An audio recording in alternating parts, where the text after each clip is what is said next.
ফাঁকির উপরে চন্দ্র বিন্দু হতো, বাঁচের উপরে হয় না।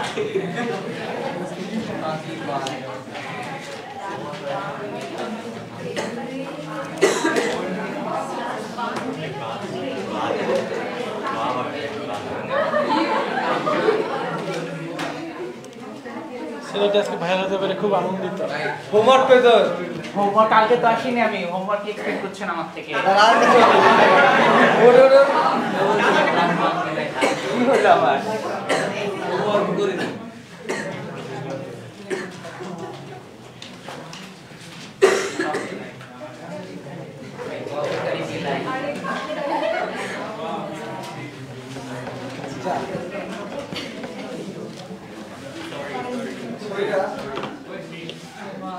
সমস্যা নেই।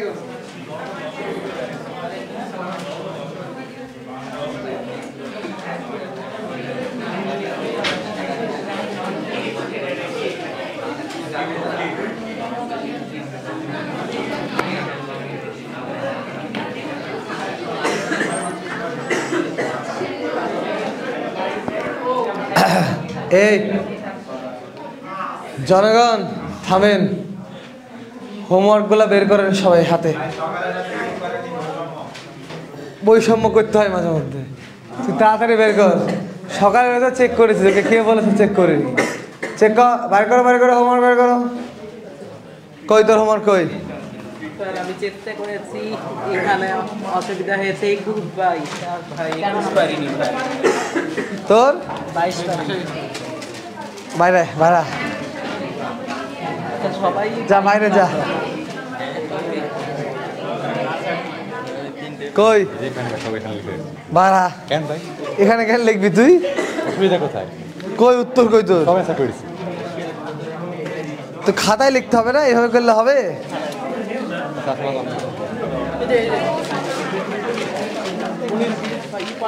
ভাই যতদিন আসেনি আমি একটু রোজে লেগে গেছিল, না আসলে তো ছাড়ই নাই, আসলে তো তাও ছাড়টা ছিল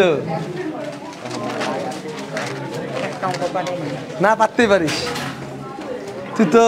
আমার তো ছবি তুললেনি। আর কি করবো, দাঁড়া দাঁড়া, ক্যামেরার সামনে দাঁড়া।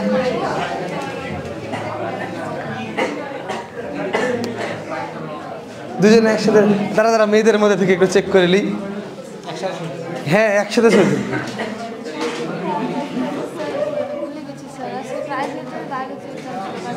এটা তো আমি গুনবো না,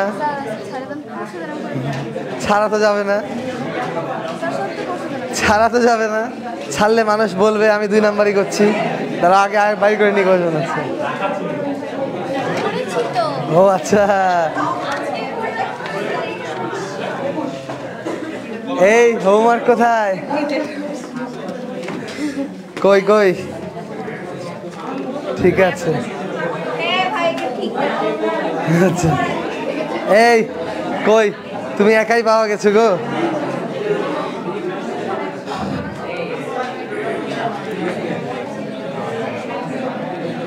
আসলে আজকে সকালে শাস্তি দেইনি, যা। থ্যাংক ইউ ভাই। তোমার কিন্তু সামনের দিনগুলো ছাড় নাই। এই আর সাজিদের মতো যারা এই যে আজকে আসেনি হোমওয়ার্কের ভয়ে, এরা কি মনে করেছে এদেরকে আমি ছেড়ে দেব? অসম্ভব, অসম্ভব। তো শুরু করি। আজকের ক্লাস অনেক বড়, ইফতারি মিস হয়ে যাবে। আজকে আমরা অধ্যায় শেষ করব। তো আসলে আমি এমন কিছু জিনিস তোমাদের দিয়ে দিয়েছিলাম যেগুলো আসলে পড়ানো হয়েছিল, এই জন্য আমি সকালের ব্যাচে হোমওয়ার্ক না করার পানিশমেন্টটা দেইনি।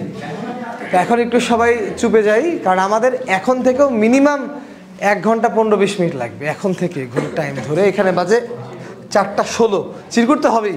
ওকে, সো কথা না, চুপ। এই প্রথম টপিকটার নাম হলো টানা তারের কম্পন। হেডিং দাও, টানা তারের কম্পন। তার আগে একটু দেখে নেই আগের দিন কারা কারা চেকবুকে 10-এ 10 পেয়েছো। এত বেশি 10 পেলে তো ব্যবসা করা যাবে না।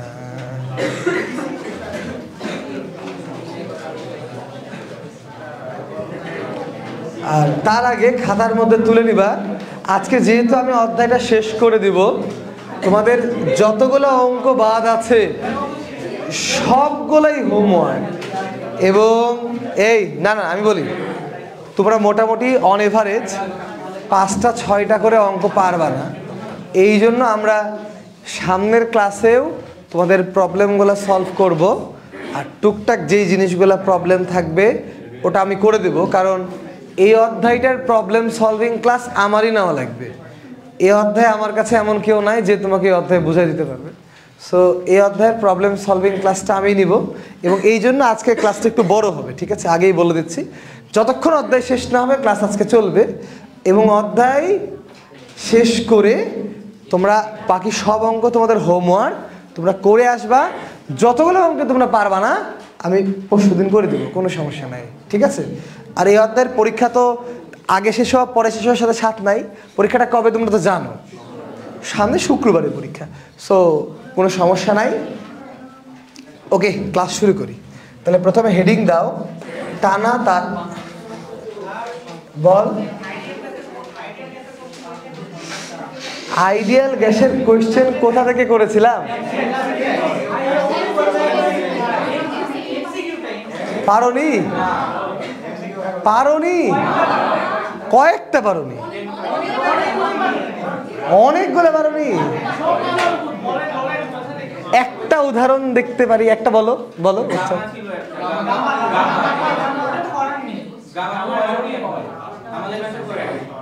গামা তো আইডিয়াল গ্যাসের না, গামা থার্মোডাইনামিক্সে পড়বো। আচ্ছা গামা, গামা হলো এটা, এটা আর আর আর আর আর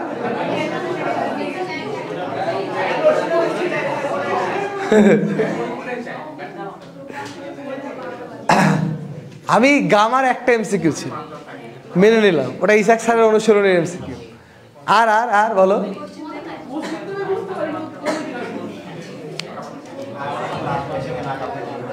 আচ্ছা সমস্যা নাই, আমরা আইডিয়াল গ্যাসের খাতা যেদিনকে দিব ওদিনকে আইডিয়াল গ্যাসের একটা সলভ ক্লাস নিয়ে নেবো নি, সমস্যা নাই।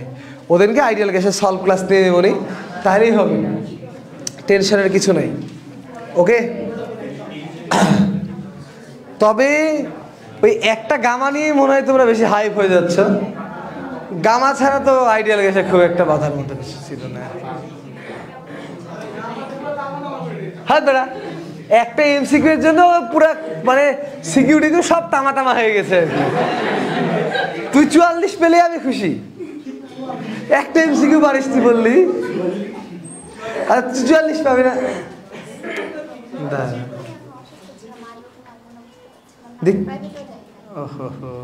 কি করা যেতে পারে? যাও শোনো, 40 পাবি তুই, 40 পাবি।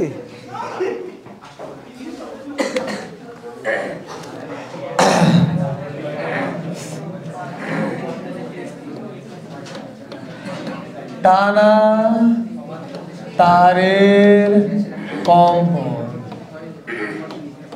আমি আসলে আইডিয়াল গ্যাসের কারণটা তোমাদেরকে বলতে পারি। আসলে আইডিয়াল গ্যাসে তোমাদের আর 25 ব্যাচের একই সাথে পরীক্ষা ছিল, তাই একই কোশ্চেন ছিল। তো ফার্স্ট ইয়ার সেকেন্ড ইয়ার যখন একই কোশ্চেনে পরীক্ষা হয় তখন ফার্স্ট ইয়ার একটু মারা খাবে, এটাই স্বাভাবিক আর কি, এটাই আর কিছু না, ঠিক আছে? বুঝলি, মানে একই দিনে 2 ব্যাচের পরীক্ষা ছিল, তাই আমি বললাম যে কোশ্চেন আলাদা করে কি করবো, একই কোশ্চেন দিয়ে দিই, এই আর কি। এই জন্য তোমরা একটু মারা খেয়ে গেছো, ঠিক আছে? হ্যাঁ হ্যাঁ, না না আমি সলভ ক্লাস নেবো তোমাদের, অবশ্যই 25 থেকে 25-এ সবাই ফুল নাম্বার পেয়েছে, 75 পর্যন্ত। আচ্ছা হ্যাঁ নাও, তো আমরা এই ধরো এটা একটা 2টা লাঠি, এই 2টা লাঠিতে টান টান করে তার বাঁধা আছে, দেখো কোথায় কোথায় বাধা আছে। গিটার দেখেছো না, গিটারে বাধা থাকে। তো তোমরা ওই গিটারের একটা তারে যদি গিটার বাজাতে নাও পারো, কেউ যদি হাত দিয়ে এরকম টুস টুস করে দেখবে শব্দ হবে, মানে হাত দিয়ে তুমি যাই করো দেখবে শব্দ হবে। তো এটাই শব্দ হয় মানে ওখানে কম্পাঙ্ক আছে, কারণ V equal to F lambda, তাহলে শব্দ তৈরি হচ্ছে মানে একটা কম্পাঙ্ক আছে। এখন প্রশ্নটা হচ্ছে কেমন টান প্রয়োগ করলে কেমন কম্পাঙ্ক তৈরি হবে, এটা না জানলে তো আমরা গিটার বানাতে পারবো না, হারমোনিয়াম বানাতে পারবো না। সো এই বাদ্যযন্ত্র তৈরি করার জন্য আমাদের এই কনসেপ্টটা দরকার যে একটা টানা তারে, যেখানে টান টান করে তার লাগানো থাকে, ওইখানে কি রকম কম্পাঙ্কের শব্দ তৈরি হয়। কথা ক্লিয়ার? তো এখন মনে করো যেহেতু টানা তার, সো অবশ্যই এই তারে টান প্রয়োগ করতে হবে। এই তারের টান বল হচ্ছে টি, তারের টান বল হচ্ছে টি। টান বল কি? টি। আবার বলছি, টান বল কি? টি। তাহলে এই তারের টান বল হচ্ছে টি। আর একটা জিনিস মনে রাখবা, তারের দৈর্ঘ্য হচ্ছে এল, তারের দৈর্ঘ্য হচ্ছে এল, তারের ভর হচ্ছে এম। তারের দৈর্ঘ্য হচ্ছে এল, ভর হচ্ছে এম। সো আমরা বলতে পারি একক দৈর্ঘ্যে ভর, একক দৈর্ঘ্যে ভর, এটাকে মিউ দিয়ে প্রকাশ করা হয়। তো আমাকে কি বলতে পারবা একক দৈর্ঘ্যে ভরটা কত? তাই না? এল দৈর্ঘ্যের ভর এম হলে একক দৈর্ঘ্যের ভর M by L, so that mu equal to M by L. তো আমাদের দরকার এই তারে কিরকম কম্পাঙ্ক হবে, এই তারে কিরকম কম্পাঙ্ক হবে। কথা কি বুঝতে পেরেছো? সো এখন ফ্যাক্টটা হচ্ছে যে কম্পাঙ্ক বের করার জন্য অবশ্যই আমাদের হাতে ভি ইকুয়াল টু এফ ল্যামডার কোনো বিকল্প সূত্র নাই। So V equal to F lambda থেকে আমরা এখন বের করব এফ। So F equal to V divided by lambda. এখন একটা তরঙ্গের বেগ নির্ণয় করার জন্য আমাদের আসলে শব্দের বেগ নির্ণয় করার মেথড দরকার, বাট আমাদের এইচএসসি সিলেবাস পর্যন্ত শব্দের বেগ বের করাটা আমাদেরকে শেখানো হয় না।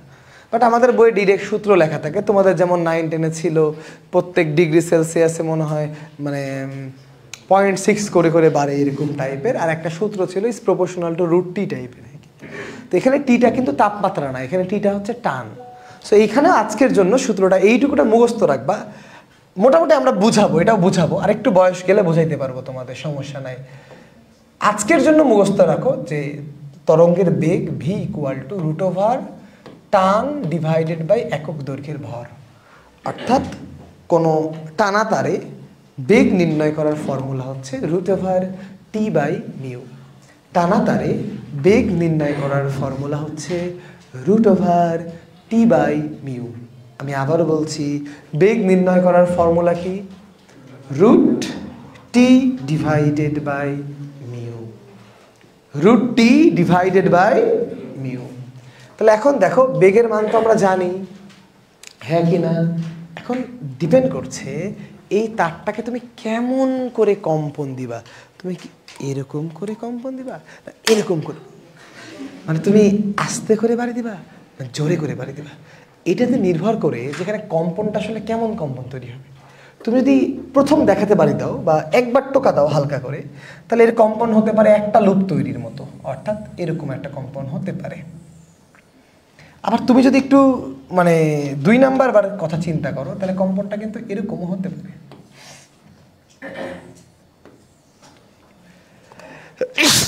এরকমও হতে পারে। এখন কম্পনটা কেমন হবে এটা হচ্ছে বিষয়, হ্যাঁ কি না? তো আমরা প্রথম দেখাতে চিন্তা করব যে কম্পনটা আমাদের হলুদ লাইনটার মতোই হবে, অর্থাৎ একটা লুপ হবে। অর্থাৎ কেমন লুপ হবে? একটা লুপ হবে। ঠিক আছে? তারপরে আবারও বলছি, কেমন লুপ হবে? একটা লুপ হবে। কথা ওকে? গুড। সো একটা লুপ যদি হয় তাহলে ভালো করে খেয়াল করো, এইটা একটা নোট, মানে হলুদটার জন্য আমরা বলছি হলুদ পথের জন্য এইটা একটা লুপ, এইটা একটা লুপ, হ্যাঁ কি না? তাহলে বলো তো এইখান থেকে এইখান পর্যন্ত মোটামুটি এরকম আকৃতির হয়ে আছে না? এরকম আকৃতির হলে কি এটা স্থির তরঙ্গের একটা লুপ না? তো স্থির তরঙ্গের একটা লুপ কতটুকু তরঙ্গ দৈর্ঘ্যের সমান? λ/2 এর সমান। তাহলে এই টোটাল লেন্থটা যদি এল হয়, তাহলে প্রথম কম্পনের জন্য প্রথম কম্পনটাকে বলা হয় মূল সুর। মূল সুর কি জিনিস আজকেই পড়াবো, তাও একটু বলে রাখলাম। প্রথম কম্পনটার জন্য অবশ্যই আমরা বলতে পারি এল ইকুয়াল টু λ/2, হ্যাঁ কি না? তাহলে এল ইকুয়াল টু λ/2 হলে λ ইকুয়াল টু 2l, হ্যাঁ কি না? তাহলে আমরা যদি ভি এর মান আর ল্যামডার মানটা বসিয়ে দিই তাহলে হবে 1/2l √T/μ। এটা হচ্ছে এফ। বাট এটা কার জন্য পেলাম বলো তো? মূল সুরের জন্য পেলাম না, হ্যাঁ কি না? মূল সুরের থেকে যদি আরেকটু বেশি কম্পমান হয়, যদি বেশি কম্পমান হয় তাহলে কি হইতে পারে দেখো তো? দুইটা লুপ তৈরি হবে। মূল সুরে লুপ কয়টা ছিল? একটা। আর এই ক্ষেত্রে লুপ কয়টা হবে? দুইটা। লুপ যদি দুইটা হয় অর্থাৎ সবুজটার মতো যদি তৈরি হয় তাহলে এল এর জায়গাতে কয়টা লুপ থাকবে? দুইটা। তাহলে এল জায়গাটা তরঙ্গ দৈর্ঘ্যের কতখানি সমান হবে? কতখানি সমান হবে, তাই না? দেখো বাবা, এইটুকুরা λ/2, এইটুকুরা λ/2, তাহলে টোটালটা কত?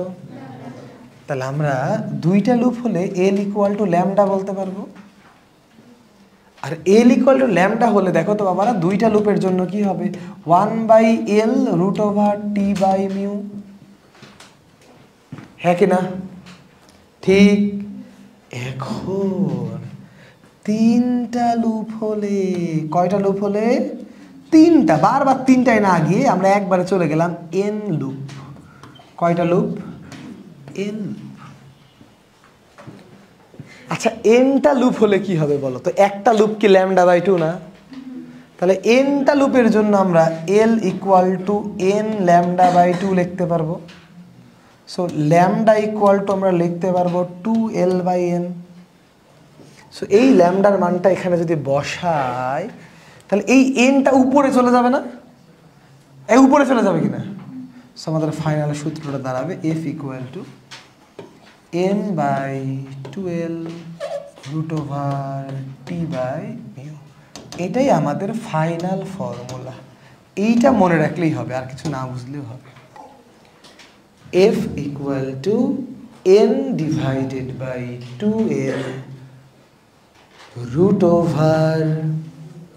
√T/μ। frequency F equal to n/2l √T/μ। n/2l √T/μ। ওকে, তাহলে বেসিক্যালি আমরা দুইটা ফর্মুলা মনে রাখবো। একটা ফর্মুলা হচ্ছে ভি ইকুয়াল টু √T/μ, আরেকটা হচ্ছে frequency F equal two n/2l √T/μ। তাহলে আসো প্রত্যেকটা জিনিসের একটু পরিচয়গুলো আমরা জেনে রাখি, কারণ পরিচয়গুলো জানা খুবই গুরুত্বপূর্ণ। তাহলে এই এফ বাবারা, এফ এর পরিচয় কি? কম্পাঙ্ক। গুড।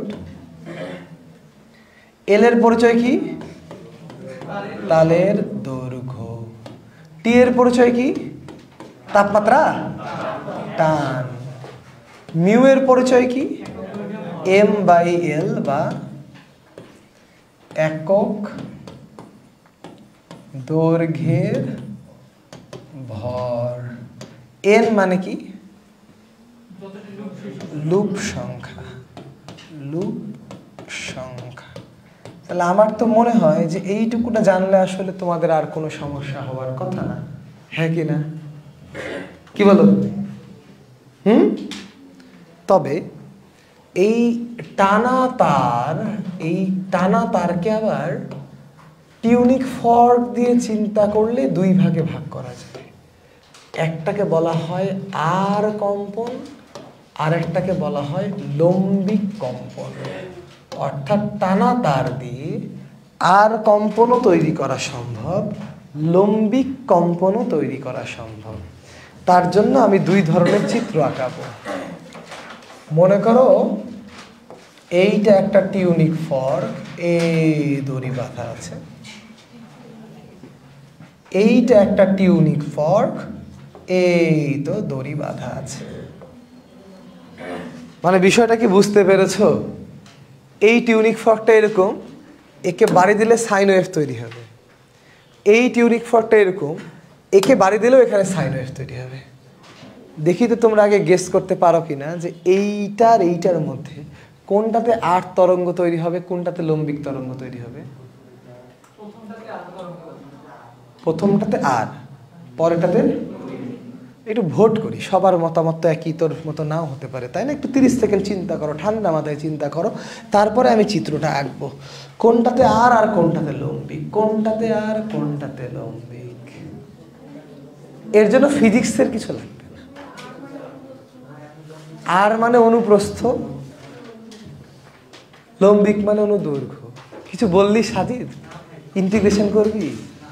ঠিক আছে, তাহলে রেডি ভোটিং। কারা কারা বলছো প্রথমটা আর তরঙ্গ, তারা একটু হাত তুলো। প্রথমটা আর তরঙ্গ। কারা কারা বলছো প্রথমটা লম্বিক তরঙ্গ?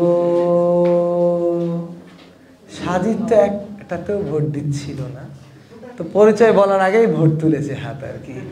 তো ঠিক আছে, আমি এবার উত্তরে আসি। শোনো, দেখো 90%ই মনে হয় উত্তর ভুল দিলা। আসলে এইখানে কাপাকাপি এরকম করে করবে, বাট তরঙ্গটা আগাবেও এদিকে, তো কাপাকাপিও ডানে বামে, আগাবেও ডানে বামে, সেটা অবশ্যই লম্বিক তরঙ্গ। আর এইখানে কাপাকাপি হবে এরকম, আগাবে এরকম, সেটা আর তরঙ্গ। আমি ইচ্ছা করে আর এর নিচে লম্বিক দিয়েছি, লম্বিকের নিচে আর দিয়েছি, কারণ আমি জানি কেমনে ভুল করাইতে হয়। ওকে ওমা, টিউনিক ফর্ক কেমনে কাঁপে? এমনি তো কাঁপে, তুই এমনি ধরলে এমনি কাঁপবে, স্বাভাবিক বিষয়। তো এই বাবারা, এখন আর আর লম্বিকের ফিলিংসটা বলি। শোনো, এইখানে মনে করো কাপাকাপি হলো 1 2 3 4, খালি স্থির তরঙ্গ তৈরি হবে এই। আর এইখানে একবার উপরে যাবে একবার নিচে যাবে, এইটা মিলে একটা কাপাকাপি তৈরি হবে। সো এই কারণে এইখানে কাপাকাপিটা 1 2 অর্থাৎ এমনে তৈরি হবে। মানে খুবই সুন্দর বিষয়। এইটা হলো আর তরঙ্গ, আর এইটা হচ্ছে লম্বিক তরঙ্গ। দেখুন, আর হোক আর লম্বিক হোক, যাই হোক, এই সূত্র দিয়ে অঙ্ক করতে গেলে আমাদের কোনো আপত্তি নাই, কারণ এন হল লুপ সংখ্যা। দেখতেই পাচ্ছ এখানে লুপ সংখ্যা 4টা, ওখানে লুপ সংখ্যা 2টা। হ্যাঁ, দেখো বাবা, এখানে যদি আমি একটা দড়ি বাঁধি, এটা যখন এরকম এরকম করে কাঁপবে, তখনও কিন্তু দড়িটা এরকম করে আপ ডাউন হবে। একই রকমই হবে তো রে বাবা। এটা তো বোঝার উপায় প্র্যাকটিক্যালি করে দেখতে হবে। হ্যাঁ, এই যে টিউনিক ফর্ক দেখে দেখ দেখ দেখ। আরে পাগলা, এখানে কাপাকাপি এরকম। টিউনিক ফর্ক না থাকলে সবসময় আর, চিত্র না থাকলে আর, চিত্র না থাকলে অলওয়েজ আর। তোদের সিলেবাসের টপিকের নাম হলো টানা তারের আর কম্পন, বাট বই একটা প্র্যাকটিক্যাল আছে যেটা কলেজে করায় না, মেলোডির পরীক্ষা। ওই মেলোডির পরীক্ষার মধ্যে এই 2টা ছবি আছে, যেটা আবার উদ্দীপকে আসে, এমসিকিউ উদ্দীপকে আসে। কথা ওকে? সো ছবি দেখা চিনতে পারতে হবে। শোনো, আগে চিনাটা জরুরি। এই যে এরকম করে কাঁপছে, তাহলে কাপাকাপি ডিরেকশন এমন, এটা আগাচ্ছেও তো ওইদিকে, সেটা লম্বিক তরঙ্গ। আর এখানে কাপাকাপি ডিরেকশন তো এরকম, বাট আগাচ্ছে এদিকে, সো এটা আর। কথা বুঝতে পেরেছ? তো আর তরঙ্গের লুপ সংখ্যাটা কম হয়, আর লম্বিক তরঙ্গে লুপ সংখ্যাটা বেশি হয়। তো এখানে একটা জিনিস তোমাকে একটু মাথায় রাখতে হবে, মিনিমাম লুপ সংখ্যা আর তরঙ্গে একটা লুপ তৈরি হতে পারে, বাট লম্বিক তরঙ্গে মিনিমাম 2টা লুপ তৈরি হয়। তাই আমরা যদি মূল সুরের কম্পাঙ্ক বের করি, এই কি বের করব? মূল সুর মানে মিনিমাম কম্পাঙ্ক যদি বের করি তাহলে লম্বিক তরঙ্গের মিনিমাম কম্পাঙ্ক হবে 1/L√T/μ, বাট আর্ট তরঙ্গে এটা হবে 1/12√T/μ। এটাই পার্থক্য। বাট আমি এই আর লম্বিকে এতটা এমফাসাইজ দেই না, কারণ আমি তো বইয়ের মতো করে অঙ্ক তোমাদের করাচ্ছি না, আমি তোমাদের এই ফর্মুলা দিয়ে অঙ্ক করাচ্ছি, যেখানে এন নামে একটা জিনিস আছে, লুপ সংখ্যা। এটা আর হোক লম্বিক হোক, সবসময় তোমাকে কারেক্ট উত্তর এনে দেবে। হ্যাঁ, বোঝা যায়, ঠিক আছে। আর যেটা বোঝা যাবে না সেটা হচ্ছে প্রথম সুরের জন্য, ওখানে এন দেওয়া থাকবে না, ওখানে আর লম্বিকেরটা মনে রাখতে হবে আর কি। হ্যাঁ, না মানে মূল সুর, এটা ফার্স্ট হারমোনিক না। ফার্স্ট হারমোনিক হচ্ছে 2 নাম্বারটা। আচ্ছা, এই এই এই তো ওই সূত্রটা মনে রাখতে কোনো কষ্ট হবে? এই পারা যাবে? আর এই চিত্র দেখে মাথায় থাকবে কিনা আর কোনটা লম্বিক, নাকি আবারও ভুল উত্তর দিবা? কেন বাবা, এখানে দেখো কাপ মানে তরঙ্গ এদিকে আপ ডাউন করছে, এটা তো বুঝতে পারছো। কাপাকাপি এদিকে আগাচ্ছে এদিকে, আর কাপাকাপি এদিকে আগাচ্ছে ওইদিকে, লম্বিক। ভুল হওয়ার তো কোনো কারণ দেখছে না। চিনতে পারবা?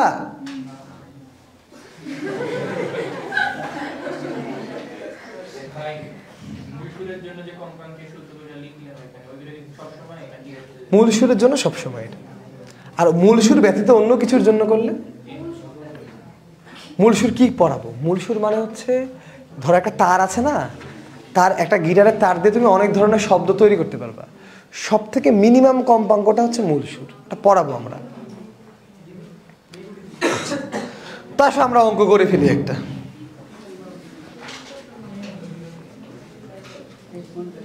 দুই মিটার, তোমরা কথা একটু বেশি বলছো, রোজা লেগে গেছে তোমাদের। 2 মিটার দৈর্ঘ্যের তারের ভর। আজকে বাংলার কে জানিবে আমাকে দাওয়াত দিয়েছে ইফতারিতে, ওখানে যাবো ইফতারি খেতে, বুঝলা? তো 2 মিটার দৈর্ঘ্যের তারের ভর 1 কেজি। আচ্ছা, বাংলার মানুষ যে আমাকে দাওয়াত দিল, কি জানে না যে আমি কিভাবে গালাই মানুষকে বাংলা পড়ানোর জন্য? আমি তো বুঝলাম না বিষয়টা আসলে ঠিক করে। ও আচ্ছা আচ্ছা, কনভার্ট করে দেবো। তো 2 মিটার দৈর্ঘ্যের তারের ভর, দেখা গেছে আমি ক্লাস নিতে নিতে ইফতার পরে ফেলেছি, তাহলে দাওয়াতে যাবো। তো 2 মিটার দৈর্ঘ্যের তারের ভর 1 কেজি। একে মূল সুরে আর ভাবে কম্পিত করা হলো, আর ভাবে 200 নিউটন টানে কম্পিত করা হলো। কম্পিত করা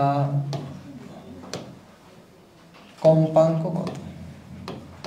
দেখো কোয়েশ্চেন এরকমই, কোয়েশ্চেন সহজ, ঠিক আছে। আগের ব্যাচে খুব দ্রুত উত্তর করে ফেলেছো, তোমরাও করে ফেলো, কিন্তু তোমাদের একটু রোজা লেগে গেছে মনে হচ্ছে, এটাই সমস্যা। একটু কষ্ট হচ্ছে, তাই তোমাদের কষ্ট করো না আর কি। আমি তো আজকে সকাল 7টা থেকে টানা ক্লাস নিচ্ছি, দের ইজ নো ব্রেক, মাঝখানে আধা ঘন্টার ব্রেক পেয়েছিলাম আর কি। আজকে আমার রোজা হালাল, ঠিক আছে। 10 10 তো হওয়ার কথা না রে, 5 হবে, 5। ওই বেটা, এত সুন্দর করে এখানে আর ভাবে লেখা আছে।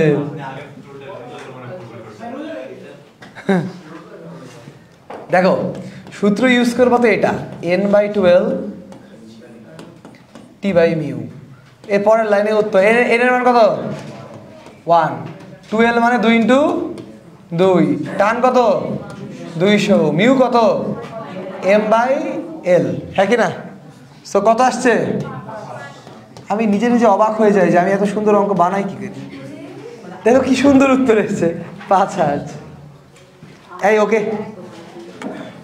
ওকে ওকে। সো আমরা কিন্তু খুব সুন্দর একখানা উত্তর পেয়ে গেলাম। এই হ্যাঁ কিনা? ঠিক, গুড। এবার এই আর কম্পন থেকে আমাদের আর তেমন কিছু করার দরকার নাই। আর কম্পন টপিকটা শেষ, এই একটা সূত্র মনে রাখলেই হয়ে যাবে। এবার এই পৃষ্ঠায় আমি যা লিখবো এখনই মুখস্থ করতে হবে, এইগুলা খুবই বিরক্তকর বিষয়। এই অংশটার নাম হলো শব্দের বৈশিষ্ট্য। শব্দের বৈশিষ্ট্য, এই অংশটা না জানলে কিন্তু গান করতে পারা যাবে না। তোমরা গায়ক গায়িকা কে কে আছো একটু হাতটা তুলো তো। এই যে একজন হাত তুলেছে, আর কেউ নাই? কিরে অপূর্ব, তুই গান করি? ঠিক আছে, তো এখন আমরা যা শিখবো, মানে এটা আসলে গানের ক্লাস, কিন্তু আমি গান করতে পারি না, তাও শিখাচ্ছি আর কি। তো শুনো, তো ধরো গানের জন্য কতগুলো কম্পাঙ্ক দিলাম, 256, 260, 264, 270, 300, 512, 700। এই 256কে 3 দিয়ে গুণ করো তো।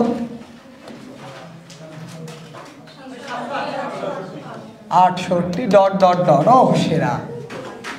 মানে মনে করো এক গায়ককে হাতে গিটার তুলে দেওয়া হয়েছে, ওই এই কম্পাঙ্কের শব্দ তৈরি করছে করে, এই কম্পাঙ্কের শব্দ সে তৈরি করছে করে তৈরি করে নিচ্ছে। শোনো, এখন আমাকে বলো, এইখানে আমি যতগুলো কম্পাঙ্ক লিখলাম, তুমি কি এর মধ্যে সব থেকে ছোট কম্পাঙ্কটাকে আমাকে খুঁজে বের করে দিতে পারবা? কত? এই কম্পাঙ্ক গোলার মধ্যে যেই কম্পাঙ্কটা সব থেকে ছোট হবে তার নাম মূল সুর। তার নাম কি? মূল সুর। তাহলে সব থেকে ক্ষুদ্র কম্পাঙ্কটা হবে মূল সুর। এই তাহলে মূল সুর কি হবে? ক্ষুদ্রতম কম্পাঙ্ক। এই উদ্দীপকের জন্য কত? 256 হার্টজ। এবং তোমরা জেনে অবাক হয়ে যাবা, ওই যে গান যারা শিখে ওদেরকে শেখানো হয় সা রে গা মা পা ধা নি সা, তো এই যে প্রথম যেই সা, এই সায়ের কম্পাঙ্ক হতে হবে এক্স্যাক্টলি 256 হার্টজ। যতক্ষণ পর্যন্ত তুমি সা এটা 256 হার্টজে বলতে না পারবা, তুমি গান করতে শিখবা না। তাহলে 256 সা।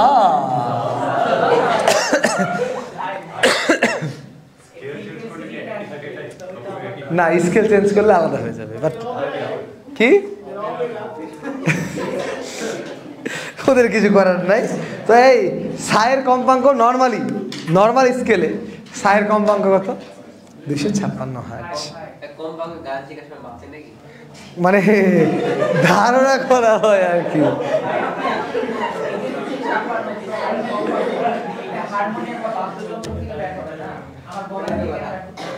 হ্যাঁ, বাদ্যযন্ত্র থেকে তো করা যাবে। ধর এই সারে গামা পাতা নিসা, এই টোনটা কি ওই হারমোনিয়াম দিয়ে তোলা যায় না? তুলতে গেলে 256 তুলতে হবে। আচ্ছা ঠিক আছে, গুড। অবশ্যই এই জন্যই তো তোকে শেখানো হচ্ছে, কারণ হারমোনিয়াম বানানোর জন্য ফিজিক্সের লোক লাগবেই, বুঝতে পারিস নি? এই জন্য তো পড়ানো হচ্ছে তোকে, ঠিক আছে? গান কয়জন পারে তাহলে পড়ানো হচ্ছে কেন? ওই হারমোনিয়াম বানাতে তো হবে, আর ফিজিক্স না জানলে তো বাদ্যযন্ত্র বানানো যাবে না। কি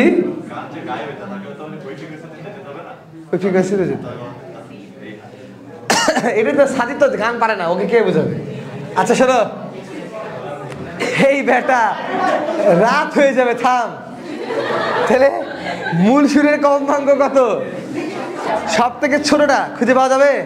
এবার শোনো, মূল সুরের পর উপসুর কি নাম? শোনো, 256 ছাড়া কি আর কম্পাঙ্ক গুলা খুঁজে পাচ্ছ না? মূল সুরকে বাদ দিলে আর যা যা থাকে সবগুলাকে বলা হয় উপসুর। কি বলা হয়? তাহলে মূল সুর বাদে যা থাকে, তাহলে এখানে উপসুর কারা? 260, 64, 70, 300, 512, 700, 768 সবাই। তাহলে উপসুর মানে হচ্ছে মূল সুর বাদে বাকি যা থাকবে সবাই উপসুর। এবার আবার দুইটা শব্দ শিখতে হবে, একটা নাম হলো সুর, আরেকটার নাম হলো স্বর। কি সুন্দর আমি গান শেখাতে পারছি গো, ভালোই লাগছে। সুর, স্বর, আহা। শোনো, এই যে আমি যদি একা কথা বলি তাহলে গলা দিয়ে খালি আমার কম্পাঙ্কের শব্দ বের হবে, কিন্তু এই যে আমি কথা বলছি ওরাও কথা বলছে, মেলা গেলা কম্পাঙ্ক হয়ে গেল। কম্পাঙ্ক একটা হলে এটারে বলে সুর, শ্রুতি মধুর গান। আর যদি অনেকগুলা কম্পাঙ্ক হয়ে যায় তখন এটাকে বলা হয় স্বর। কি বলা হয়? তাহলে সুর মানে হলো একটি কম্পাঙ্ক। কয়টি কম্পাঙ্ক? একটি কম্পাঙ্ক। এগুলা সহজ জিনিস গো, কেন তোমরা ভয় পাও আমি বুঝি না। এগুলা মেডিকেলে আসে, ভালো করে তুলো। একটি কম্পাঙ্ক। আর স্বর মানে মাল্টিপল কম্পাঙ্ক। এই সুরে কয়টা কম্পাঙ্ক? একটি। স্বরে কয়টা কম্পাঙ্ক? মাল্টিপল। না না, আমি তো আনতাবড়ি দিলাম, তবে সা রে গা মা পা দা নি সা এখানে নির্দিষ্ট আছে, বাট আমি তো মনের ইচ্ছা মতো বানাইলাম। আচ্ছা এবার এবার এবার থামো থামো থামো, উচ্চারণ করো। কি লিখলাম? অষ্টক।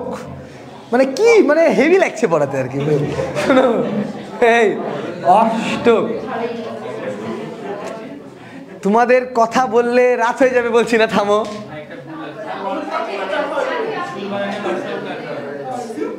আমি যখন পড়েছিলাম তখন শুরু বানান দীর্ঘিকারই ছিল। এখন বাংলা একাডেমি যদি ঘোড়ার আন্ডার একাডেমি হয়, আমার কিছু করার নাই, আমি গুনি না বাংলা একাডেমিকে। শোনো, এখন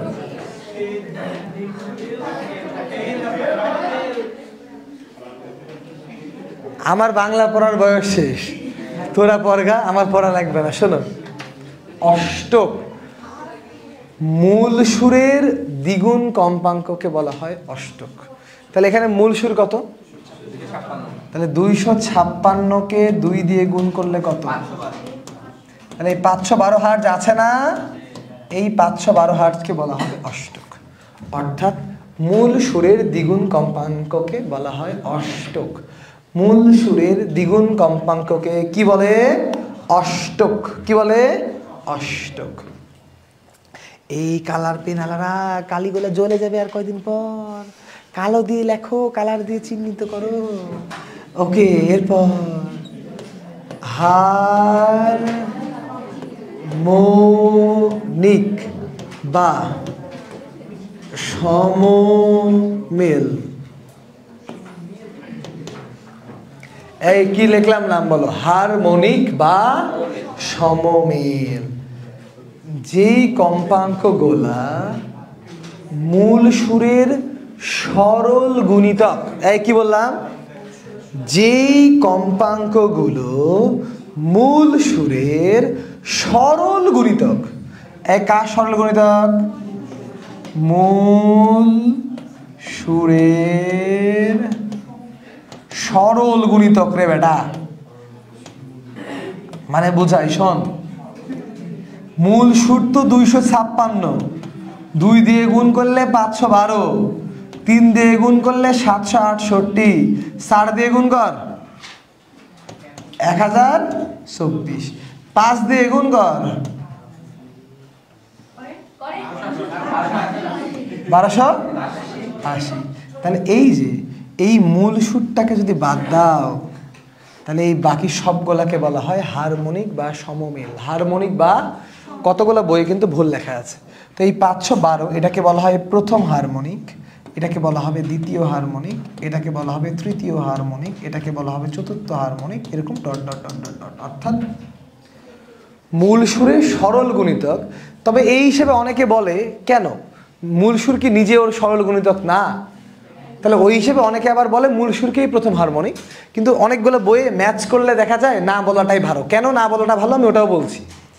তো আমরা মূল সুরকে না বলে মূল সুরের ডাবলটাকে বলবো প্রথম হারমোনিক, ট্রিপলটাকে বলবো দ্বিতীয় হারমোনিক, 4 গুণটাকে বলবো চতুর্থ মানে তৃতীয় হারমোনিক। কেন? কারণ বইয়ে একটা খ নাম্বার কোশ্চেনে আসে সকল হারমোনিকই উপসুর, কিন্তু সকল উপসুর হারমোনিক নয়। দেখো এই এই যেগুলাকে আমরা হারমোনিক লিখেছি এগুলা কি উপসুর না? বাট এই 260 এটা উপসুর, এটা কি হারমোনিক? ঠিক তেমনই করে 256 এটা কি উপসুর? এটা মূল সুর না?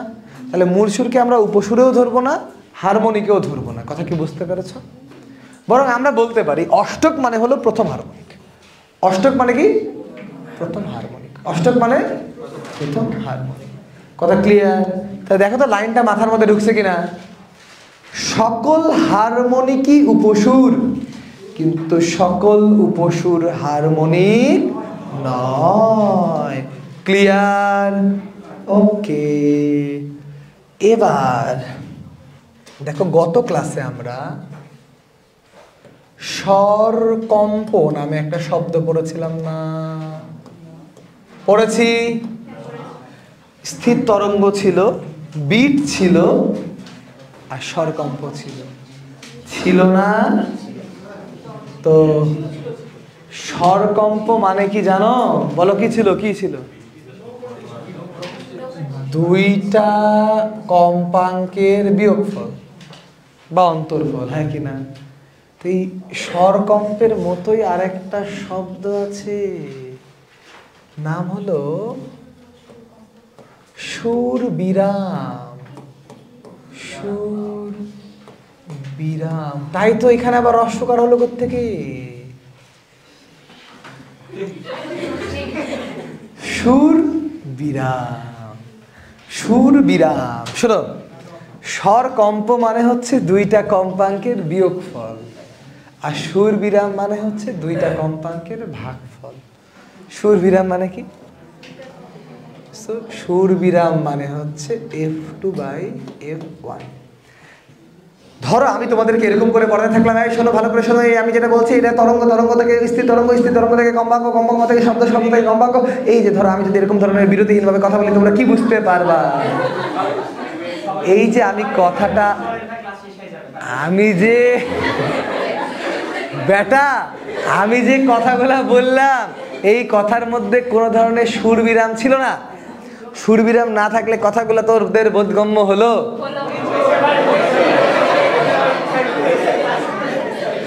তাহলে কি আমি এরকম করে চালাবো নাকি? তোমরা যদি বলো এরকম করে ক্লাস চালাই দিই, হ্যাঁ কি বলে কি বলে কি বলে বদের বদ মন থেকে হয়েছে কিন্তু আসলে কিছু হয়নি। আচ্ছা শোনো, তো এরকম করে কথা বোঝানোর জন্য দুইটা টোন বা তিনটা টোন এদের মাঝখানে একটু একটু করে বিরাম দরকার। গানেও যখন সুরগুলা পরিবর্তন হয় ওই টাইমে একটু থেমে আবার শুরু করা দরকার। এই সুর বিরাম ঠিক না হলে গানটা শুনতে শ্রুতিমধুর লাগবে না।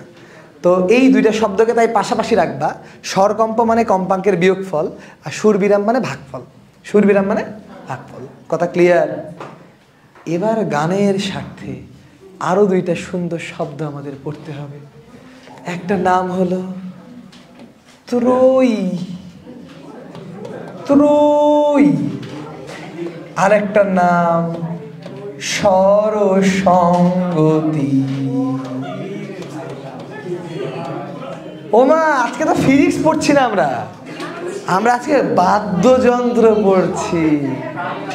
কারণ ফিজিক্স ছাড়া যে গান বাজনা হবে না, মানে ইনস্ট্রুমেন্ট কাজ করবে না ফিজিক্স ছাড়া, বোঝনি?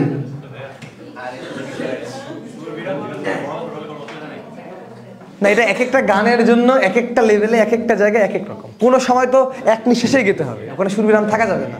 আবার কোনো সময় দিতে হবে। আচ্ছা এই শোনো শোনো, এই হ্যাঁ হ্যাঁ হ্যাঁ, তুইও গান পারিস? আগে বলবি না, আমি তো পারি না। ও আচ্ছা আচ্ছা।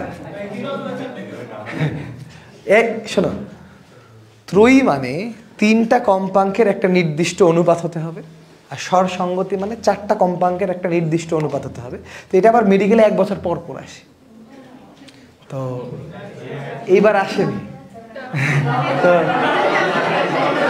এই ত্রয়ীর ক্ষেত্রে কম্পাঙ্কের অনুপাত হচ্ছে 4:5:6, আর স্বর সঙ্গতির ক্ষেত্রে কম্পাঙ্কের অনুপাত হচ্ছে 4:5:6:8।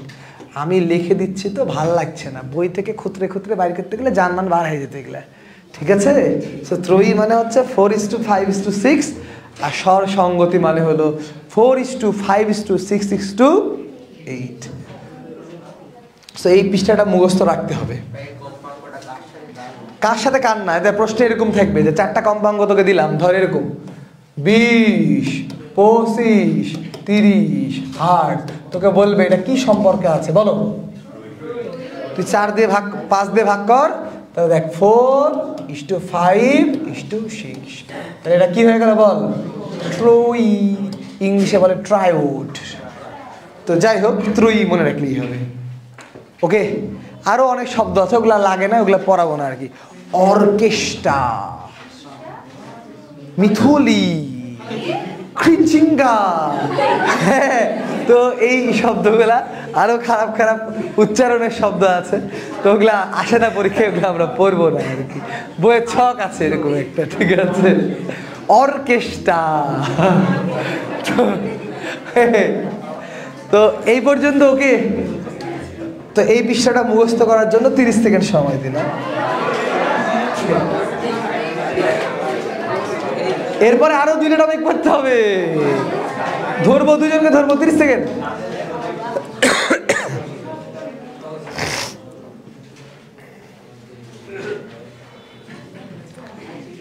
চাপ, এখনো 2টা টপিক পড়ানো বাদ আছে।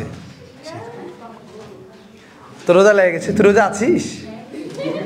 তোর দেখে সন্দেহ লাগছে, তুই হোমওয়ার্ক করিস নি, হোমওয়ার্ক না করলে রোজা হয় না।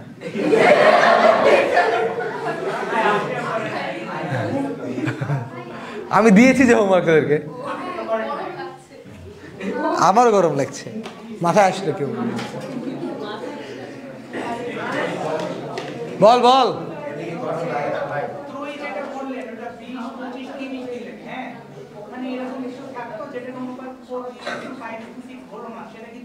অবশ্যই না, যদি 4:5:6 অনুপাতে থাকে 3টা কম্পাঙ্ক, তাইলেই কেবল এটা ত্রয়ী হবে, অন্যথায় ত্রয়ী হবে না।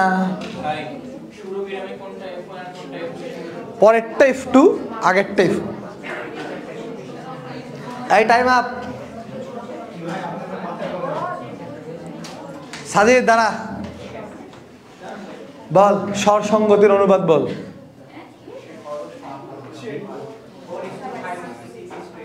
বস, এই মাইশা দাঁড়াও।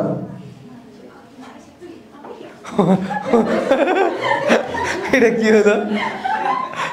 ও নিজের নামই ভুলে গেছে, এমন রোজা রাখা লেগেছে। তো মাইশা বলো যে অষ্টক কি? অষ্টক কার দ্বিগুণ? মূল সুরের দ্বিগুণ। বসো, দাঁড়াও। উপসুর কি? ওকে, গুড, বসো। এই আতিক দাঁড়া, বল সুর বিরাম কি? F2/F1। ওকে, বসো। So new topic start. এক মুখ খোলা নল এবং 2 মুখ খোলা নল।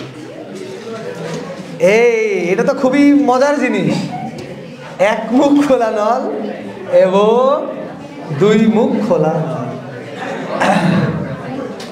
এই এক মুখ। আজকে তো এদের হেভি রোজা লেগেছে, ভুক্তি আছে সবাই। রোজার মধ্যে আসলে সব ব্যাচ সকালে পড়ানো উচিত। এদের রোজা লেগে গেছে, এরা লাফিং গ্যাস না দিয়েও হাসছে। এক মুখ খোলা নল, 2 মুখ। আরে নল নল, 2 মুখ খোলা নল। আরে শোনো, মনে করে এটা একটা বাঁশি, এই যে বাঁশি, এই জায়গাটা খোলা, তাহলে এটা 2 মুখ খোলানো। এখন বাজাতে বাজাতে তুমি এই জায়গাটা বন্ধ করে দিলা, তাহলে 1 মুখ খোলানো। ঠিক আছে? তো এই কনসেপ্টটাকে আমি এরকম করবো, শেষ হয়ে যাবে। শুধু একটা কথা শোনো,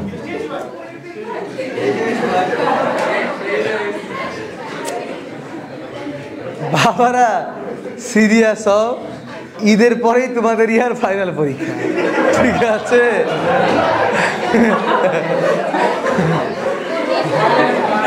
এইটা তো আসছে, আজকে এদের কি হইলো? আচ্ছা আচ্ছা, শোনো শোনো শোনো, এই বাবারা ঘটনা হচ্ছে যে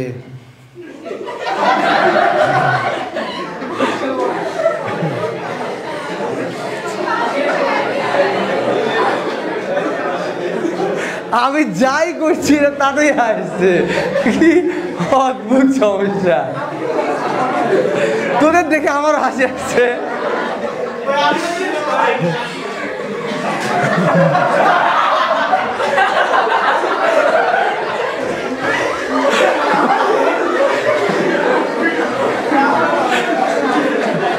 এই অতিরিক্ত হাসলে রোজা হালকা হয়ে যাবে, খামো।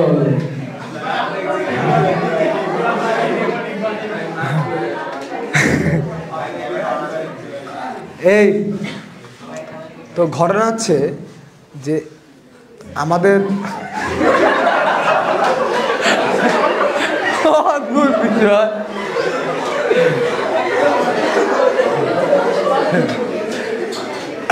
এই থামো থামো থামো, আর না, নলের মানে নলটা যদি বন্ধ থাকে তাহলে বন্ধ প্রান্তে সবসময় নোট তৈরি হবে। মানে বন্ধ প্রান্তটা be like that, note always note, আর খোলা প্রান্তটা অলওয়েজ অ্যান্টিনোট। এটা মনে রাখলেই শেষ। বন্ধ প্রান্ত অলওয়েজ নোট, খোলা প্রান্ত অলওয়েজ অ্যান্টিনোট। বন্ধ প্রান্ত নোট, এই নোট মানে কার নোট? ওই স্থির তরঙ্গের। খোলা প্রান্ত অ্যান্টিনোট। আমি আবারও বলছি, বন্ধ প্রান্ত অলওয়েজ নোট, খোলা প্রান্ত অলওয়েজ অ্যান্টিনোট। বন্ধ প্রান্ত নোট, খোলা প্রান্ত অ্যান্টিনোট। গুড।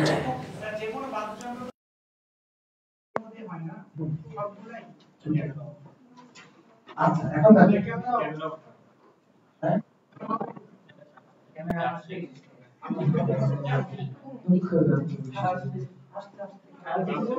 চার্জ তো লাগানো আছে, যাই হোক না, এখন ক্যামেরা ঠিক করতে পারছি না। এই তাহলে এখন 1 মুখ খোলানো, নিচের অংশ লাগাইছি। তো এই যে বদ্ধ প্রান্ত দেখছো না বাবা, এই যে বদ্ধ প্রান্ত, এই বদ্ধ প্রান্ত দিয়ে অবশ্যই নোট তৈরি হবে। তরঙ্গটা দেখতে অনেকটা এরকম তৈরি হবে। এই প্রান্তটা তুমি বলতে পারো নোট, আর এই প্রান্তটা খোলা মানে অ্যান্টিনোট।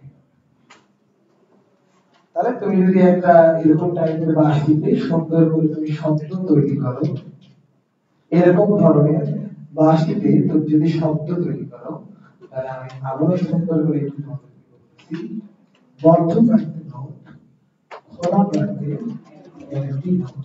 বদ্ধ প্রান্তে নোট, খোলা প্রান্তে। প্রথমবার কিন্তু আমরা মূল সুরের জন্য আসছি, মিনিমাম সুরটা হচ্ছে মূল সুর। মূল সুরের জন্য যদি আসে, তাহলে এইটুকু যদি দৈর্ঘ্য হয়, এবার বলো তো, একটা অ্যান্টিনোট আর একটা নোট এর মধ্যবর্তী দূরত্ব কত হবে? ল্যাম্ডা। আমরা তো বলতে পারি L equal two lambda by 4। তো ল্যাম্ডা ইকুয়াল টু 4L। আর আমাদের মেন টার্গেটই হচ্ছে, এই অর্থের টার্গেটই খালি ফ্রিকোয়েন্সি, গানের টার্গেটই ফ্রিকোয়েন্সি, ঠিক না? বুঝতে পেরেছো? আমাদের টার্গেটই frequency. So frequency L equal to V by lambda. তো ল্যাম্ডার জায়গায় মান বসালে V ডিভাইডেড বাই 4। তো মূল সুরের কম্পাঙ্ক হচ্ছে V ডিভাইডেড বাই 4।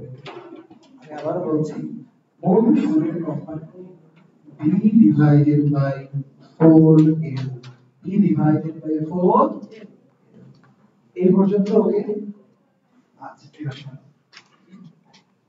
যদি আমরা এক মুখ খোলা নদী দেখি, এক মুখ খোলা নদী, এইবার আমরা একটু জোরে বাঁশি মারলাম, একটু জোরে মারলে কি হবে? ও এইখানে মারা হয়েছে, ও পাশে দেয়ালে আরেকবার ধাক্কা লাগবে, তাহলে ওর গতিপথটা দেখতে এরকম হবে। একবার ধাক্কা খেয়ে এখানে আসবে, একবার ধাক্কা খেয়ে এখানে আসবে। তাহলে দেখো এইটা হবে নোট, এইটাও একটা নোট, আর এইটা একটা অ্যান্টি নোট। তাহলে এই মাঝখানে কি আরেকটা অ্যান্টি নোট ছিল না? তাহলে দেখো তো একটা anti note note, anti note note, anti note note, তাহলে এরকম দূরত্ব কয়টা হবে? একটা দূরত্ব, দুটো দূরত্ব, দূরত্ব কয়টা হবে? তাহলে এই ক্ষেত্রে কি হবে? আমরা l ইকুয়াল টু বলতে পারবো না 3 ল্যাম্ডা বাই 2, কি ল্যাম্ডা বাই একটা দূরত্ব ল্যাম্ডা বাই 4, তো দেখো এইখান থেকে ল্যাম্ডা কি আসবে 4l বাই 3। তো ল্যাম্ডার মানটা আমরা এখানে বসাই, এই লাইনে বসাই, তাহলে l ইকুয়াল টু আসবে b বাই 4l ইনটু 3।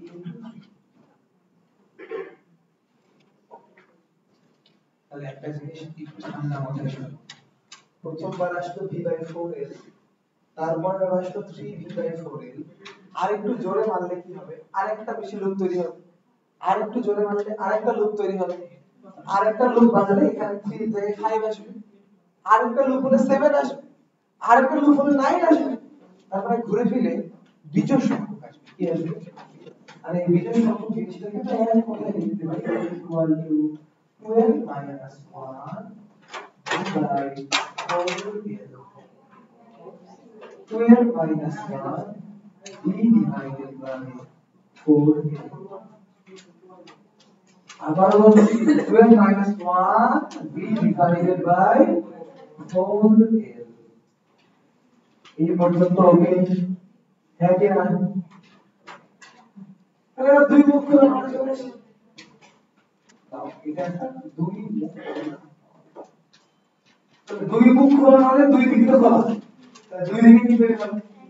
আর দুই দিকে অ্যান্টি নোট তৈরি করতে গেলে কিভাবে করে শব্দ আসছে, তাহলে অটোমেটিক মাঝখানে একটা নোট তৈরি হবে, তাহলে এইখানে একটা অ্যান্টি নোট, এইখানে একটা অ্যান্টি নোট, তাহলে এই এর ওই মূল সূত্রের জন্য আমরা শুরু করি। তাহলে এর ইকুয়াল টু কত? এই এর মধ্যে দূরত্ব ল্যাম্ডা বাই 2, সো দ্যাট এইখান থেকে আমরা ল্যাম্ডা ইকুয়াল টু কত পেলাম? একদম ল্যাম্ডা ইকুয়াল টু 12 পেলে f equal to v by 2l, আগের মান ছিল 4, এবার কি 2l, মূল সূত্র গেল।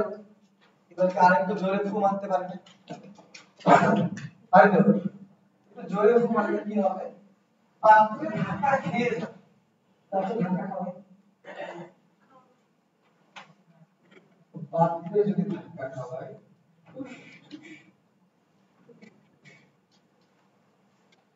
দেখো এই পাত্রে কিন্তু একবার ধাক্কা খেয়েছে, কয়বার ধাক্কা খেয়েছে? এবার তুমি দূরত্বটা দেখে দেখো বাবা, এখানে a, এখানেও a, মাঝখানেও একবার a, এবার এর মানে কত? এবার কি এর মানে ল্যাম্ডা, এবার যদি এর মানে ল্যাম্ডা হয় তাহলে f ইকুয়াল টু কত? By lambda. আমরা v বাই ল্যাম্ডা না লিখে গুণ করে নিই, v বাই 12 ইনটু, ঠিক আছে? আর v বাই কি হতো? ওটাকে লেখা যায় না v বাই 12 ইনটু 2, অথবা আরেকটু সুন্দর করে লেখা যায় চাইলে, তো v বাই 12 ইনটু 2 হলো তো, ওকে? এবার তাহলে এরকম করে আরেকবার বাড়াইলে কি হবে? v বাই 12 ইনটু 3, আরেকবার বাড়াইলে v বাই 24 তাহলে এরকম করে আমরা এই পুরো কম্পাঙ্কটাকে বলতে পারবো না m into v by 2l। দেখো প্রথমবার n এর মান 1, তার মান কত 2, তাহলে আরেকবার করলে শিওর কি আসবে? এটা আরেকটু নাটক করে একটা 2 দিয়ে গুণ করলাম, 2 দিয়ে ভাগ করলাম, করা যায় না, করলে একটা লাভ আছে। আর কি এই লাইনটা মনে রাখবেন যে এক মুখ খোলা হলে কম্পাঙ্ক গুলা v/4 এর বিজোড় হতে, আর দুই মুখ খোলা হলে কম্পাঙ্ক গুলা v/4 এর জোড়, অর্থাৎ এগুলা অযুগ্ম গুণিতক। দেখো এক অযুগ্ম অযুগ্ম, দুই যুগ্ম যুগ্ম, তাহলে মনে রাখা সহজ। v/4 এর মনে রাখো দুই জোড় সংখ্যা যুগ্ম গুণিতক, এক বিজোড় সংখ্যা অযুগ্ম। তাহলে তোমার অটোমেটিক এই লাইন মনে রাখা হয়ে গেল। v/4 এর 12, v/4 এর 12 - 1 কথা ক্লিয়ার? ওকে, তো এই দুটো এখানকার জিনিস। এখন এখান থেকে আমরা হবে এটা ইনক্রিজ করছিস বল n এর মান 1 হলে মূল শুরু, n এর মান 2 হলে প্রথম উপশুরু বা প্রথম হারমোনিক, 2 হলে দ্বিতীয় হারমোনিক, 3 হলে তৃতীয় হারমোনিক, এরকম। বুঝতে পেরেছো? যেমন যে টাকা গুলো অনুশীলনে একটা অঙ্ক করি, টাকা গুলো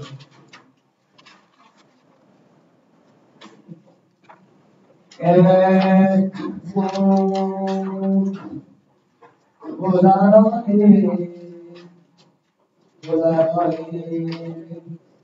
মোর সুরের কম্পাঙ্ক, মোর সুরের কম্পাঙ্ক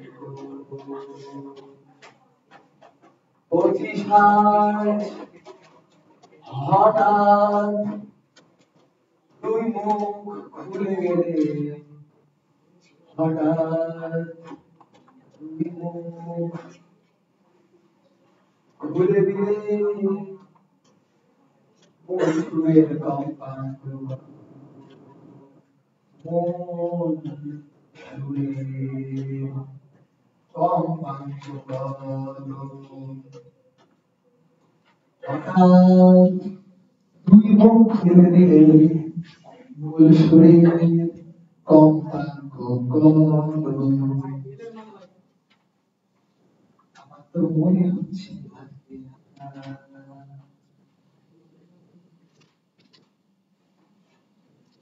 এক মুখ খোলা হলে মূল সুরের কম্পাঙ্ক ছিল 25 হার্টজ।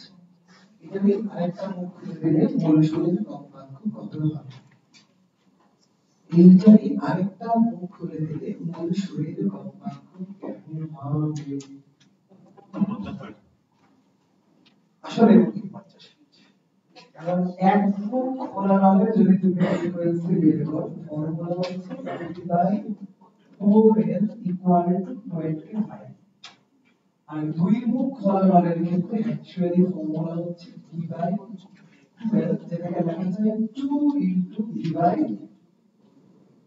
so that 2 * 25 = 50 hertz, 2 মানে v/4l = 50 hertz, equal to কত? 50 হার্টজ। তো অঙ্কটা খুব কঠিন, বেশি এমন কঠিন কিছু নাই। ওকে, তাহলে তার কম্পাঙ্ক পাওয়া যাবে, তার কম্পাঙ্ক বিস্তারিত আগের পৃষ্ঠার সূত্রগুলো। ওকে, নাও you are the last topic,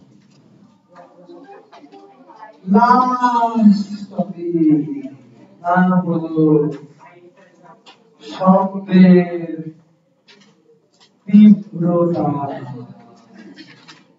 ও তীব্রতা লেভেল, তীব্রতা না, তীব্রতা লেভেল বলার কথা থাকে।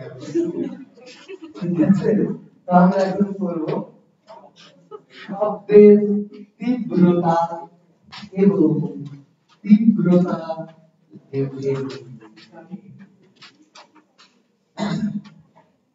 তো শব্দের হোক বা অন্য যে কোনো জিনিসের, শব্দের হোক বা অন্য যে কোনো জিনিসের হোক, তীব্রতা আই এর ডেফিনিশন হচ্ছে পি ডিভাইডেড বাই ক্ষেত্রফল।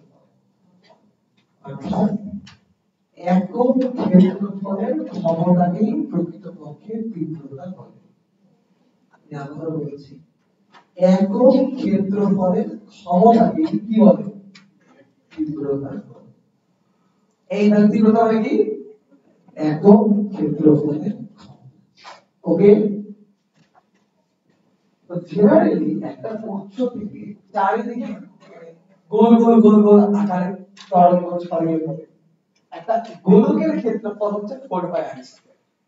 এই কারণে আমরা জেনারেলি খুব সহজেই তীব্রতাকে p ডিভাইডেড বাই 4πr² এই আকারে প্রকাশ করতে পারি। এটা শব্দ না, যে কোনো ধরনের তীব্রতার ক্ষেত্রে, যে কোনো তীব্রতা বাদ যাবে না। শব্দের তীব্রতার ক্ষেত্রে কতগুলো বিষয় লক্ষণীয়। শব্দের তীব্রতার ক্ষেত্রে কতগুলো জিনিসের সম্পর্ক বিধান, যার মধ্যে সবার আগে সম্পর্কটা আসবে কম্পাঙ্ক, মানে বিস্তার। কিসের? তো নরমালি দেখো তোমরা শক্তি E K half K a square লেখা যায়, তার একটু ভেঙে half a omega square a square লেখা যায়। লেখা যায় না? না, তো আরেকটু যদি সুন্দর করে ভাঙা যায় তাহলে m মানে m ওমেগা মানে 2πf কে ভাঙলে 4π² f² a² লেখা যায় না? তাহলে হাফ আর 4 কেটে গেলে 2π² f² a²।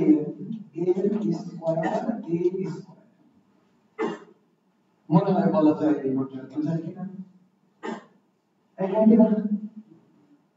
দেখো তো ভালো করে খেয়াল করো, এটা হচ্ছে ই দেখেছিল, ই এ দেখেছিল, ই ছিল, ই তো এইখানে আমরা একটা জিনিস লিখব, E is proportional to F square, E is proportional to A square. আর নরমালি ক্ষমতা মানে শক্তি বাই টাইম, আর তীব্রতা মানে কি? ক্ষমতা বাই ক্ষেত্রফল। হ্যাঁ কি না? মানে শক্তি ফ্রিকোয়েন্সি বর্গের সমানুপাতিক হবে, ক্ষমতা ও ফ্রিকোয়েন্সি বর্গের সমানুপাতিক, তীব্রতা ও ফ্রিকোয়েন্সি বর্গের সমানুপাতিক। হ্যাঁ কি না? ঠিক সেইভাবে আমরা লিখতে পারবো শব্দের তীব্রতা I proportional to a square, I is proportional to f square।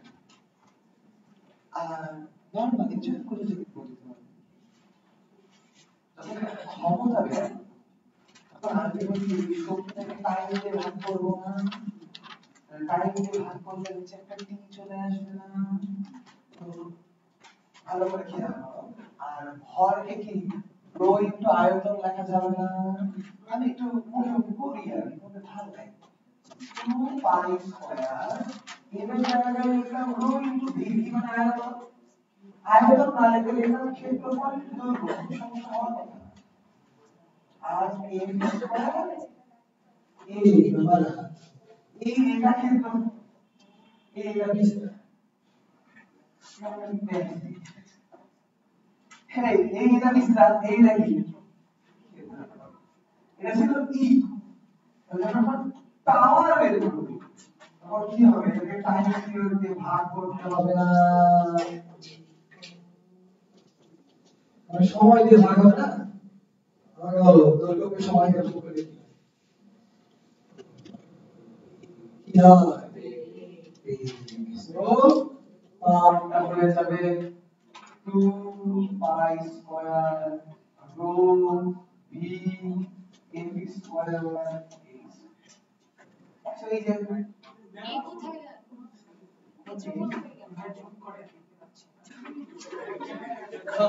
আবার 2π² রো এর জায়গায় রো, এই ড্যাশ না, এই ড্যাশ লিখি, এই ড্যাশটা লিখি, এল বাই টি এর জায়গায় কি লিখছি, এল বাই টি এর জায়গায় এ স্কয়ার জায়গায় এ স্কয়ার, এই স্কয়ার জায়গায় এই স্কয়ার, সাথে কি লিখলাম, আর আমরা তো পারবো করছি না বাবু, আমরা বের করব কি বুঝতে কথা বলি। আমি যদি চুপ করে এই লাইন আগে লিখি তাহলে কি হবে, তাহলে 2 pi square rho V N square. তো এত কষ্ট না করে আমি তোমাদের বলতাম, আমি বলতে কাজ শোনো, r is proportional to a square, I is proportional to f square, I is proportional to a, I is proportional to ঘনত্ব, so that r equal to একটা ধ্রুবক rho v f square a square, এই ধ্রুবকটা হলো 2 pi square.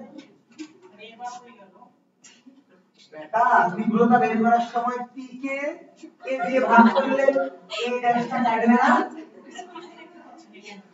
তুই ওখানে কি বলছিস, এখানে যাস, এখানে যাস,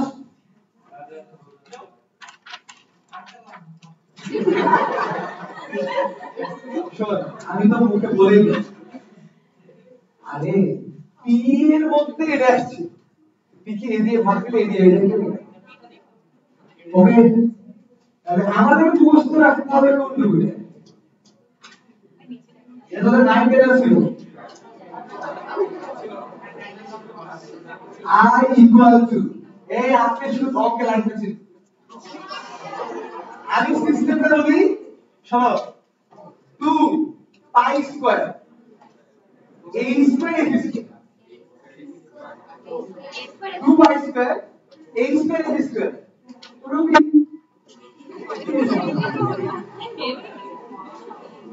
এই দুই তিনটা লেখা হয়ে যাবে, বলে দিচ্ছি না, 2 pi square a square f square rho V, pi তো পাই, এ হলো বিস্তার, এ হলো কম্পাঙ্ক, ভি হলো বেগ, আর এই আর হলো রো কি মাধ্যমে। এখন বলা আছে এই তীব্রতার সমস্যা, আমার কি তীব্রতা লেভেল কেন বলছি, এই তীব্রতার মান যদি বসাও বিশ্বাস করো এত ফালতু মান আসবে, মুরগি ছাগল 10 to the power minus something,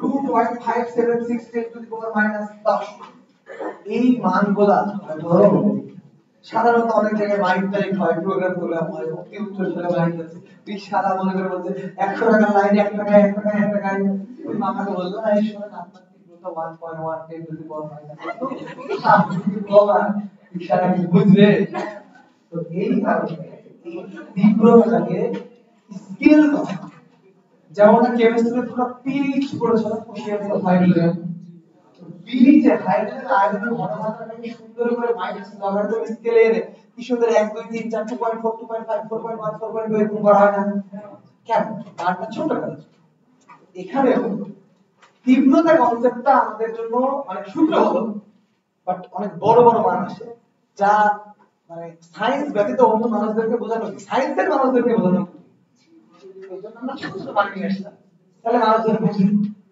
ধরো এই যে স্পিকারটা যে লোক বেজেছে ও হয়তো সাউন্ডের কিছু জানে না, তাও জানে যেখান থেকে 20 ডেসিবেল শব্দ তৈরি হয়, 30 ডেসিবেল শব্দ তৈরি হয়, এটা সে জানে, এই জন্য আমাদের লাগবে হলো তীব্রতা লেভেল, কি লাগবে, তীব্রতা, এটা কথা বললে কিন্তু রাত হয়ে যাবে, শেষ আরো বেশি বেশি কথা বল, কাচ্চি বলে দিয়ে দেব, এই কাচ্চি বউ হয় না, কাচ্চি বউ, আচ্ছা চলেন, এই তীব্রতা লেভেলকে বিচার দিয়ে প্রকাশ করা, ঠিক সেম তোমরা পিএইচ এর লগ করেছো না, এখানে হলো I বাই বিটা বিটা। এখন I মানে তীব্রতা, I নট, I নট হলো প্রমাণ, I নট হলো প্রমাণ তীব্রতা, অর্থাৎ যার রেসপেক্টে তীব্রতাটা আমরা বিচার করব। তো এই I নট হচ্ছে 10 to the power -12 watt per metre square. এখান থেকে শ্রবণ অনুভূতি শুরু হয়, শ্রবণ অনুভূতি শুরু হয়। এখন ভেরি সিম্পল, তুমি একটা আই বের করো, আইটা আই নামে ভাগ করে সাথে লগ দিয়ে দাও, বিটা। কিন্তু এই বিটাটা তো ভালো না, ভালো মান আসে না। তখন বিজ্ঞানীরা দেখলো এটা কিন্তু 10 দিয়ে গুণ করলে ভালো মান আসে। তাই এই বিটা আমরা ব্যবহার করি ডি বিটা। এই ডি বিটা হচ্ছে 10 log I বাই I1। আমি একটু বলি, এই বিটার একক হচ্ছে বেল, আর এই ডি বিটার একক হচ্ছে বেসি। বি এর একক কি? বি এর একক হচ্ছে বেল, আর ডিবি এর একক হচ্ছে ডেসি। মানে 1 বেলে 10 ডেসি, নরমাল ডেসি একই কনভার্সন। আচ্ছা দেখো, তীব্রতা বা তীব্রতা ক্যাটেগরি লগ করলে একটা মান একক থাকার কথা না হতো না দিয়েছি, মানে মাত্রা লেস একক, মাত্রা লেস একক। আর এই 10 দিয়ে গুণ করে যে একটা ভিন্ন জিনিস প্রকাশ করব, তাই এর কোনো মাত্রা রাখবে, বাট একক আছে।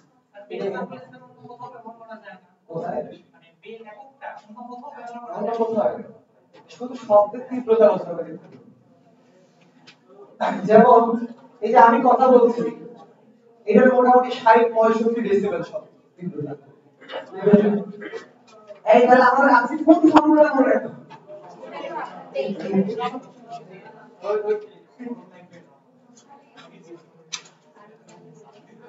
ফর্মুলাটা কি? dB equal to k log I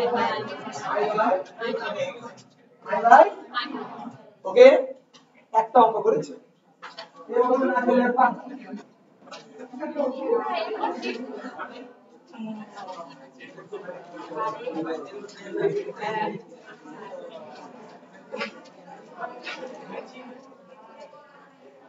এটা ঠিক করে না, এটা কাছে করো।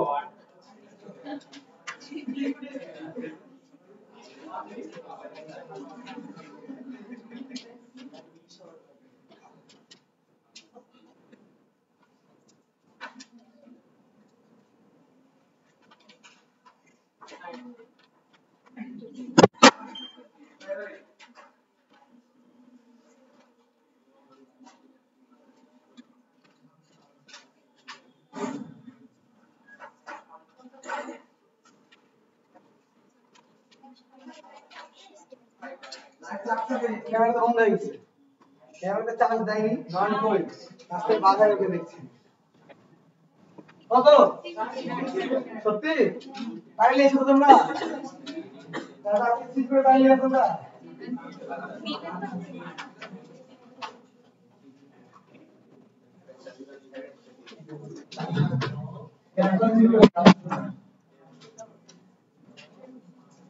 বলো আয়ের জায়গায় কত? আর এখানে 10 টু দি পাওয়ার 6, 6 সামনে চলে আসবে 60 ডেসিবেল। এখন বলে ডিবি দেখো, তাহলে এই অঙ্ক কিন্তু কঠিন। তো আজকে যা দিব 4টা সূত্র কনভার্ট করে আজকে সিম্পল বানাবো। 4টা সূত্র তোমাদের দেখি, আজকে পড়িয়েছি 4টা জিনিস। এই দেখো 4টা থেকে 40 সেকেন্ড টাইম নিব। তার মানে দুটো সূত্র হচ্ছে F = n/12 √T/u। সব জিনিস ছিল এই ছিল, উচ্চারণ করো n/12 √T/u।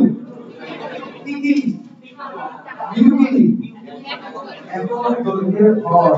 তারপরে এইখান থেকে তো আসার তেমন কিছু নাই, তাহলে মূল সুর হলে সবথেকে ছোট। এরপরে এইখান থেকে আমরা কি বলেছি, একমুখী হচ্ছে v/4l এর বীজগণিত, দুইমুখী v/4l এর চতুর্ভুজ। ক্লিয়ার? এরপরে আমরা এখানে বলেছি হচ্ছে তীব্রতার সমীকরণ 2π² h² ab² আর তীব্রতা লেভেলের ফর্মুলা আমরা করলাম 10 log I/I 10 log I/I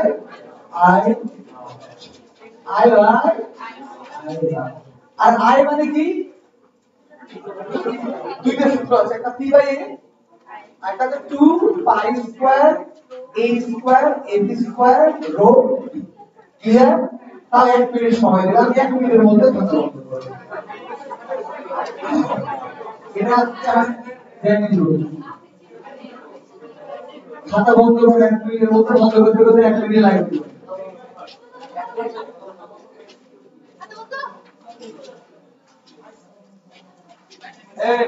এটা বন্ধ হয়ে গেছে, চার্জ দিয়ে রাখো, কাজ হয়নি এখন, নয়টা ফোন দিয়ে এখনই যান। কি লাগে দেখেছেন আপনি, বন্ধ হয়ে গেছে, চার্জে দিয়েছেন জীবনে।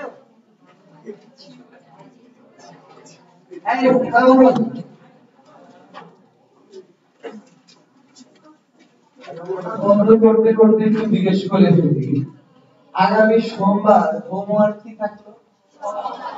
যেগুলা পারবা না ওগুলা আমরা সোমবারে করে দেব। এমন যদি হয় সোমবারে সব না করে দেব, বুধবারে সমস্যা নেই, কিন্তু সোমবারে হয়ে যাবে। কয়টা প্রবলেম আনবে তোমরা? অবশ্যই।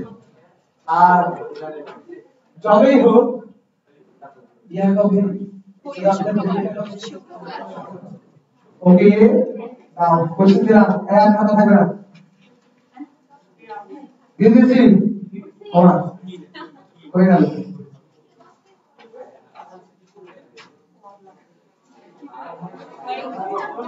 শোনো, ওরা একটা টানা তার, এটা হটাইতে যেটা লাভ নাই, তো বল টানা তারটি 500 নিউটন করে আঁকা, দৈর্ঘ্য 2 মিটার, ভর 1 কেজি। এর মূল সুর এর হতে 5 মিটার দূরে বিস্তারিত বসে আছে। বিস্তার 20 সেন্টিমিটার, ঘনত্ব 10 কেজি পার মিটার কিউব, শব্দের বেগ 320 মিটার পার সেকেন্ড। মিস্টার কোল উৎপাদ তীব্রতা লেভেল কত? আজকের পুরো ক্লাস একটা কোশ্চেন, 2 মিনিট না তোমাদের কথা রাখলাম, টাইম স্টার্ট 5 মিনিট। আরে ওই মূল সুরে দিই, মূল সুরটাই কম মাত্র তীব্রতা লেভেল, একটা সুরে তীব্রতা লেভেল থাকে, এর মূল সুর এটা ব্যালেন্স চার্জ দিতে আছে, এটা ব্যালেন্স চার্জ দিতে আই ভাই মুক্ত করে দিয়ে আছে বলে দাঁড়া কি হচ্ছে না বলছিল auto charge, auto charge charge তো লাগাই নি রেগুলার অটো চার্জ দিয়ে তার তো লাগাবে, তার তো লাগাইনি ফোন দিচ্ছে লাইভ হচ্ছে, ওটা দেখেছে যে লাইভ হচ্ছে, কিন্তু আর কিছু বলেনি, 5টা 25 বন্ধ হয়েছে।